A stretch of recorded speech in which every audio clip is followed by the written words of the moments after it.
Keshwanand Bharati versus State of Kerala. Keshwanand Bharati, Shripad Galabaru and others versus State of Kerala. Written petition civil 135 of 1970, also known as the Keshwanand Bharati judgment, is a landmark decision of the Supreme Court of India that outlined the basic structure doctrine of the Indian Constitution. The case is also known as the Fundamental Right case.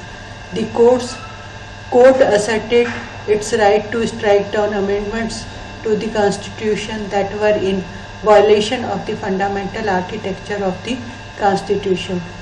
Justice Hans Raj Khanna asserted through the basic structure doctrine that the Constitution possesses a basic structure of constitutional principles and values.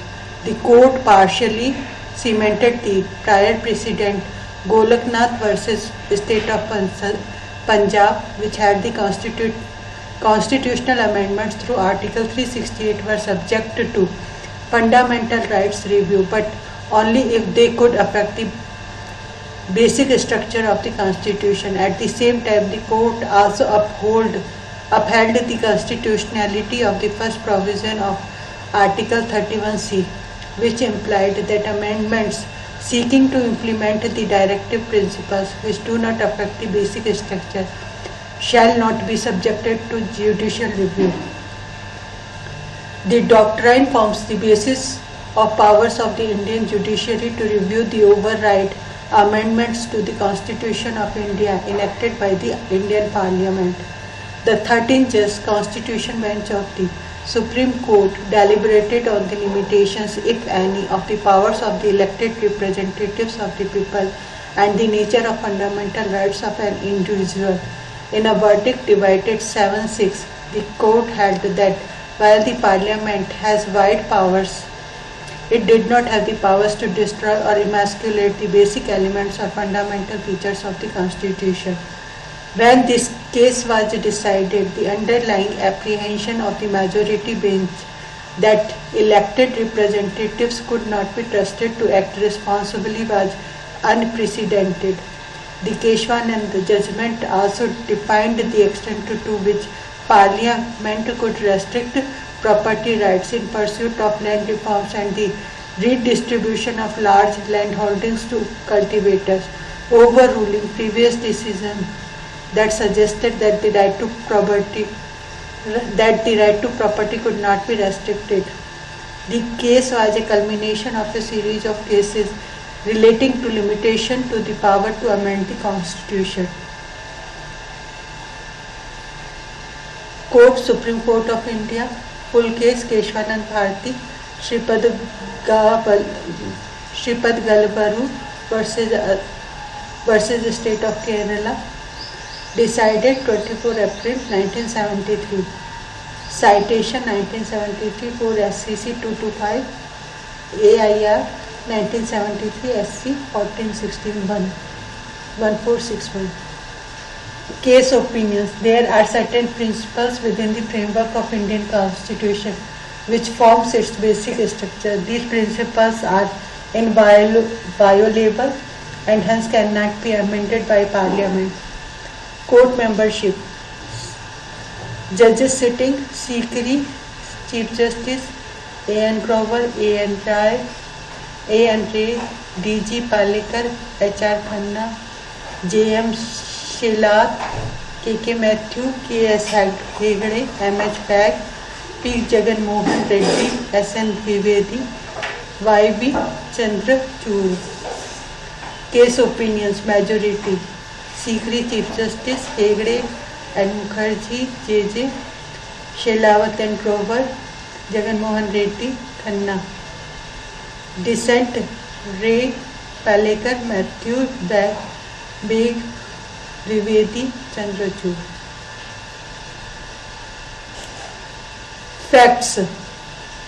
On February 1970, Swami Keshwanand Bharati, senior plaintiff and head of the Hindu monastery at Nirmatha in Edadir, Kasargod district, Kerala, challenged the Kerala government's attempt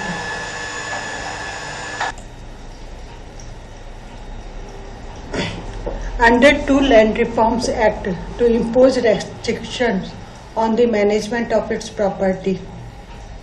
A noted Indian jury, Nana Bhoy Palkhiwala, convinced Swamy into filing his petition under Article 26 concerning the rights to manage religiously owned property without government interference.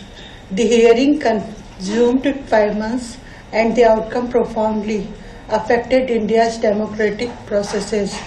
The case had been heard for 68 days, the arguments commencing on October 31, 1972 and ending on March 23, 1973, and its judgment consists of 700 pages.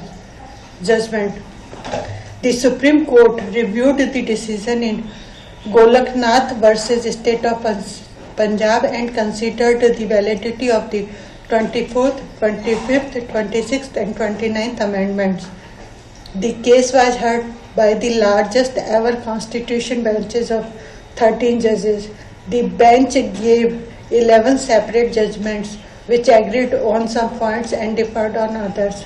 Nana Bhoy Palkhiwala, assisted by Pali Nariman and Soli Sorabji, presented the case against the government in both cases.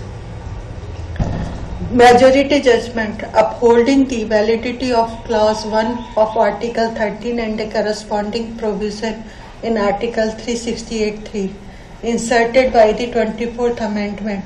The court settled in favor of the view that Parliament has the power to amend the fundamental rights. However, the court affirmed another proposition also asserted in the Golaknath case by ruling that the expression amendment of this constitution in Article 368 means any addition or change in any of the provisions of the constitution within the broad contours of the preamble and the constitution to carry out the objectives in the preamble and the directive principles.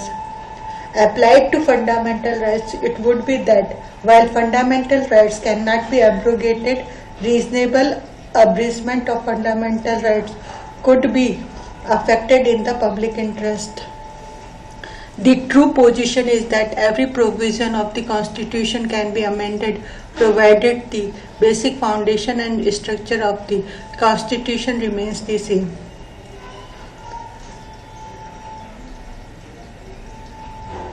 The 9 signatories of the statements were Chief Justice S.M. Sikri, J.M. Shelar, K.S. Hegde, A.N. Grover, B. Jagan Mohan Reddy, D.G. Palekar, H.R. Khanna, A.K. Mukherjee, Y.V. Chandrachud. 4 judges did not sign: A.N. Ray, K.K. Mathew, M.H. Beg, S.N. Dwivedi. S.M. Sikri, Chief Justice. CJI S.M. Sikri held that the fundamental importance of the freedom of the individual has to be preserved for all times to come and that it could not be amended out of existence. According to the Chief Justice, fundamental rights conferred by Part 3 of the Constitution of India cannot be abrogated, though a reasonable abridgment of those rights could be effected in public interest.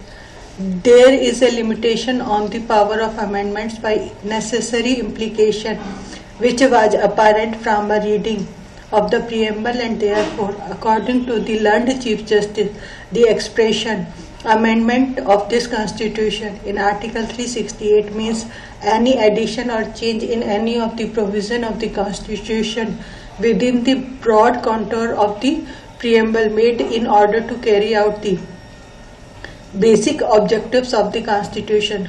Accordingly, every provision of the Constitution was open to amendment provided the basic foundation or structure of the Constitution was not damaged or destroyed. Shelat and Grover J.J. held that the preamble to the Constitution contains the clue to the fundamentals of the Constitution. According to the learned judge, Part 3 and 4 of the Constitution, which respectively embody the fundamental rights and the directive principles, have to be balanced and harmonized. This balance and harmony between two integral parts of the Constitution forms a basic element of the Constitution which cannot be altered. The word amendment occurring in Article 368 must therefore be construed in such a manner as to preserve the power of the Parliament to amend the Constitution, but not so as to result in damaging or destroying the structure and identity of the Constitution. There was thus an implied limitation on the amending power which prevented the Parliament from abolishing or changing the identity of the Constitution or any of its basic structure. Hegde and Mukherjee held that the Constitution of India, which is essentially a social rather than a political document, is founded on a social philosophy and as such has two main features, basic and circumstantial. The basic constituent remained constant, the circumstantial was subject to change. According to the learned judge, the broad contours of the basic elements and the fundamental features of the Constitution are delineated in the preamble, and the Parliament has no power to abolish or emasculate those basic elements of fundamental features. The building of a welfare state is the ultimate goal of every government, but that does not mean that in order to build a welfare state, human freedoms have to suffer a total destruction. Applying these tests, the learned judge invalidated Article 31C even in its unamended form. Jagan Mohan Reddy held that the word amendment was used in the sense of permitting a change, in contradiction to destruction, which the repeal or abrogation brings about. Therefore, the width of the power of amendment could not be enlarged by amending the amending power itself. The learned judge held that the essential elements of the basic structure of the Constitution are reflected in its preamble, and that some of the important features of the Constitution are justice, freedom of expression, and equality of status and opportunity. The word amendment could not be possibly embrace the right to abrogate the pivotal features and the fundamental freedoms, and therefore the part of the basic structure could not be damaged or destroyed. According to the learned judge, the provision of Article 31D as the hand conferring power on Parliament and the state legislature to enact laws for giving effect to the principle specified in clauses B and C of Article 39 altogether abrogated the right given by Article 14 and were for that reason unconstitutional. In conclusion, the learned judge held that though the power of amendment was wide, it did not comprehend the power to totally abrogate or emasculate or damage any of the fundamental rights or the essential elements of the basic structure of the Constitution, or to destroy the identity of the Constitution. Subject to these limitations, Parliament had the right to amend any and every provision of the Constitution. H.R. Khanna has given in his judgment that the Parliament had full power to amend the Constitution. However, since it is only a power to amend, the basic structure or framework of the structure should remain intact. While as per the aforesaid views of the 6 learned judges, certain essential elements which included fundamental rights of the judgment cannot be amended, as there are certain implied restrictions on the powers of the Parliament of India. According to the judge, although it was permissible for the Parliament to effect changes in this exercise of its amending power so as to meet the requirements of changing conditions, it was not permissible to touch the foundation or to alter the basic institutional pattern. Therefore, the word amendments of the Constitution, in spite of the width of their sweep and in spite of their amplitude, could not have the effect of empowering the Parliament to destroy or abrogate the basic structure or framework of the Constitution. This gave birth to the basic structure doctrine, which has been considered as the cornerstone of the constitutional law in India. Significance. The government of Indira Gandhi did not take kindly to this restriction on its power by the court on 26 April 1973. Justice Ajit Nath Ray, who has among the dissenters, was promoted to Chief Justice of India, superseding three senior judges, Shelat, Grover and Hegde, which was unprecedented in Indian legal history. The 42nd Amendment, enacted in 1976, is considered to be the immediate and most direct fallout of the judgment. Apart from it, the judge cleared the deck for complete legislative authority to amend any part of the Constitution, except when the amendments are not in consonance with the basic features of the Constitution.